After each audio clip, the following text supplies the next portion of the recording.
हिरवळीचं पीक हा फार मोठा कन्सेप्ट आहे. बरोबर. आणि तो आपल्या दैनंदिन शेती व्यवसायामध्ये प्रत्येक वर्षी तो वापरला गेला पाहिजे.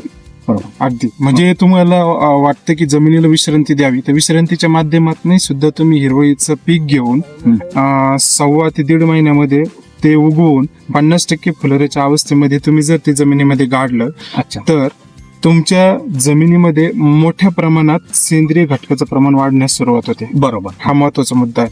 आणि सेंद्रिय घटकाचं प्रमाण वाढल्यामुळे काय होतं की तुमच्या जमिनीमधली जी काही जीवसृष्टी आहे, आज जमिनीमध्ये खूप मोठी जीवसृष्टी आहे, आपण मोजू शकत नाही. हो. पण ह्या जीवसृष्टीला लागणारं जे खाद्य आहे ते आज तुमचं कोणतं खाद्य आहे, ते सेंद्रिय घटक आहे. सेंद्रिय आणि घटक आहे. त्यांचं खाद्य जर तुमच्या जमिनीमध्ये मुबलक प्रमाणात त्यांना मिळालं, तर त्यांची उत्पत्ती आणि त्यांची संख्या ही मोठ्या प्रमाणात होणार आहे. आणि निश्चितच. त्यांची संख्या जर मोठ्या प्रमाणात झाली, त्यांच्या पिढ्यानपिढ्या मोठ्या प्रमाणात जर झाल्या, बरोबर. तर जमिनीमधलं कार्य सुरळीत चालणारे ते कार्य म्हणजे काय, त्यांचं कार्य काय, ते अन्नद्रव्याची उपलब्धता पिकाला करून देणं, हे त्यांचं मुख्य कार्य आहे. आणि ते कार्य त्यांचं सुरळीत पद्धतीने चालेल, आणि ते सुरळीत पद्धतीने चालल्यामुळे आपल्या पिकाला अवस्थेनुसार लागणारे जे काय मुख्य अन्नद्रव्य असतील, सूक्ष्म अन्नद्रव्य असतील, यांची उपलब्धता वेळोवेळी होत गेली, तर आपल्या संत्र्यासारख्या फळपिकाचं झाडाचं चांगल्या पद्धतीने वाढ होणार आहे.